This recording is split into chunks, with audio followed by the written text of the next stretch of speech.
दोस्तों, आज की कहानी है घर में पत्नी के रहते हुए दूसरी पत्नी के साथ संबंध बनाना आसान नहीं होता। मुंबई के अपने सुंदर से फ्लैट में वह अकेली रहती थी।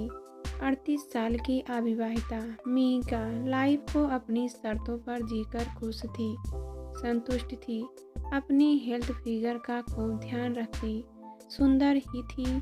देखने में वह 25-30 साल की ही लगती। आजकल ऑफिस के काम के साथ साथ वह माइग्रेंट मजदूरों के लिए भी बहुत कुछ कर रही थी। सिर्फ ज़रूरी चीज़ों की दुकानें ही खुली थी, काफ़ी सामानों की तो होम डिलीवरी हो ही रही थी। एक दिन वह यूं ही कार निकालकर सोसाइटी से बाहर निकली। यह भी लग रहा था कि कार खड़े खड़े बेकार ही न हो जाए। सोसाइटी से कुछ दूर गांधीनगर था, जहां मजदूरों की बस्ती थी। वहीं आसपास उसे गरीब बच्चे मुंह लटकाए दिख गए। स्वभाव से बेहद कोमल मिहिका उसी समय ग्रोसरी स्टोर गई, कई फूड पैकेट्स बनवाए और सीधे गांधीनगर पहुंच गई। बच्चों को आवाज़ दी तो बच्चे भागे आए। उनके पीछे पीछे कई बड़े भी आ गए।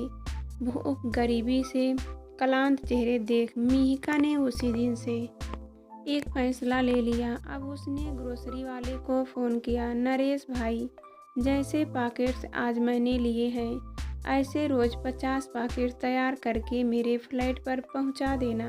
जी मैडम, ज़रूर। बड़ी नेक की काम करेगी। अब यह रोज़ का नियम हो गया। ऑफिस का काम खत्म होने के बाद मिहिका कार निकालती, खुशी खुशी मजदूरों की बस्ती में जाकर खाना बांट कर आती। इसी में उसे एक असीम खुशी मिलने लगी। बस्ती में उसकी कार का हॉर्न सुनकर लोग रोड पर आकर खड़े हो जाते। कभी उनके लिए खूब सब्जियां भी खरीद कर ले जाती। गरीबी महामारी के सतावे मजदूर काफ़ी संख्या में तो मुंबई से जा चुके थे, पर ये जो रह गए थे उनके लिए मिहिका काफ़ी कुछ करने लगी थी। वैसे भी वह घर में अकेली ही रहती थी। आजकल उसकी मेड भी नहीं आ रही थी। अपने काम करते हुए उसका दिन तो व्यस्त बीतता। शाम को वह गांधीनगर निकल जाती। वह आज़ाद ख्याल लड़की थी। उसने शादी की नहीं थी, खूब अच्छा खाती कमाती। हाँ यार, थोड़ा बिजी हो गई। कहाँ ऐसे ही बताओ, कब आ रहे हो? कल डिनर करो मेरे साथ। नहीं यार, डिनर कहाँ कर सकता हूँ, आजकल घर में ही तो बंद है। बाहर निकलूंगा तो सीमा पूछेगी कि कहाँ खाकर आए। कहते हुए रजत हंसा। होटल भी बंद है, कोई बहाना नहीं चलने वाला। यह तो है, आना है तो बहाना तो सोचना ही पड़ेगा। ठीक है, यही बोलकर निकलूंगा कि थोड़ा टहल कर आता हूँ। यह तो अच्छा है कि तुम्हारी बार बार की सोसाइटी में ही रहता हूँ, पैदल भी आ सकता हूँ। मिहिका ने हंसते हुए कहा। सीमा को किसी दिन पता चल जाए कि लॉकडाउन में भी उसका पति अपनी गर्लफ्रेंड से मिलने गया है तो क्या होगा? अरे यार, अच्छा बोलो, आता हूँ। रजत मिहिका की कलीग है। मिहिका और उसकी दोस्ती 2 महीने पहले ही हुई थी।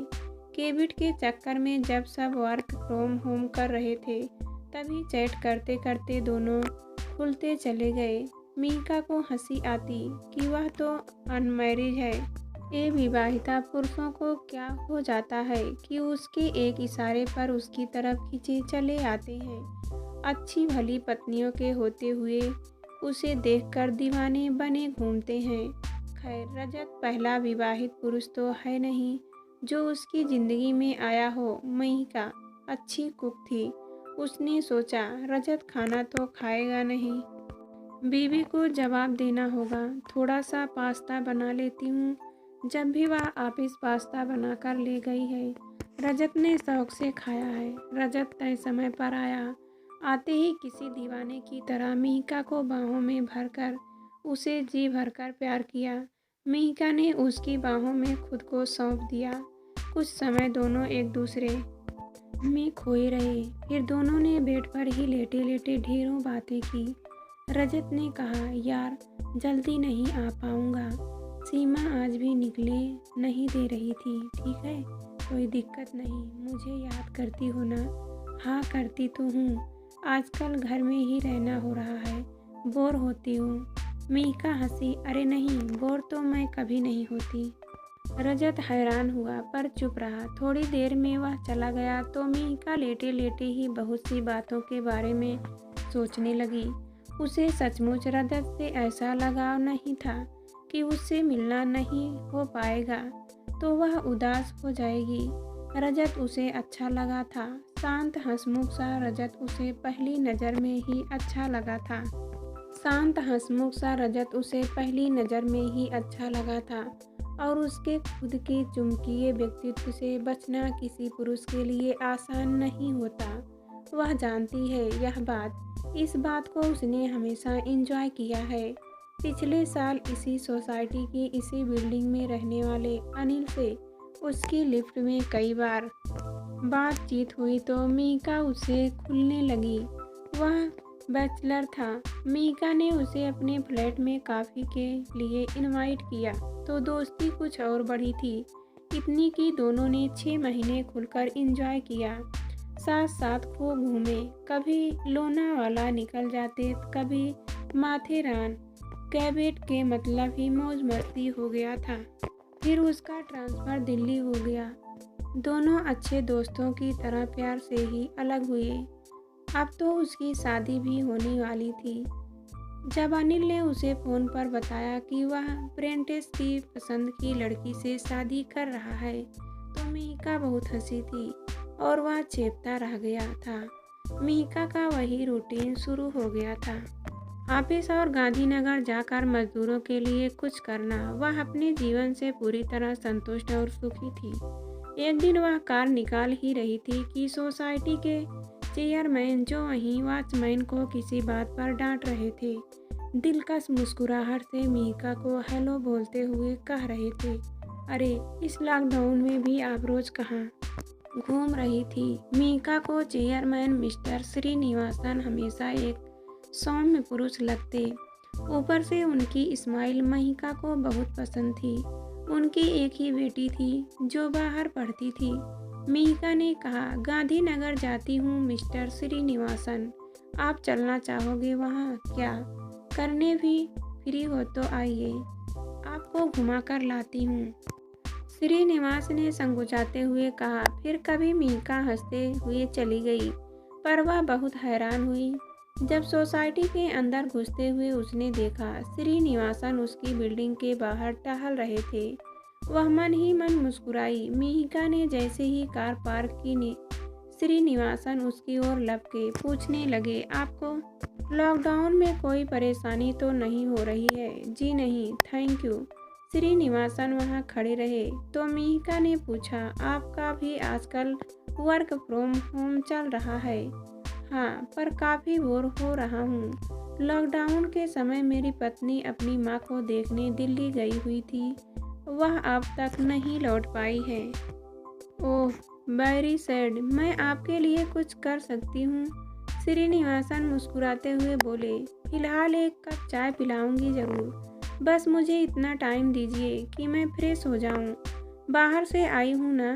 हाँ, मैं थोड़ी देर में आता हूँ। मीका नहा धोकर जैसे ही फ्री हुई उसकी डोरबेल बजी। मीका ने उनका मुस्कुराकर स्वागत किया। मीका ने एंट्री पर ही सैनिटाइजर रखा हुआ था। श्रीनिवासन के हाथ सैनिटाइज किए। वे पहली बार उसके घर आए। घर पर एक नज़र डालते हुए वे बोले, वाह, आपने तो घर को बहुत अच्छा रखा हुआ है। कमाल का साफ सुथरा घर है, जबकि मेड भी नहीं है। जी थैंक्स।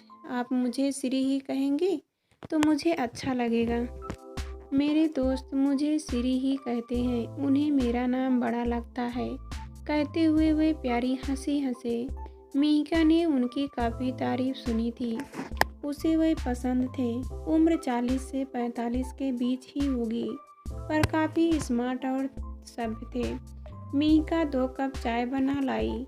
श्री को कॉफ़ी नॉलेज थी कि मीका की वहाँ रखी बुक्स के बारे में काफ़ी बातें करते रहे। मीका को उनके पढ़ने के शौक़ पर खुशी हुई। वह खुद खूब पढ़ती थी।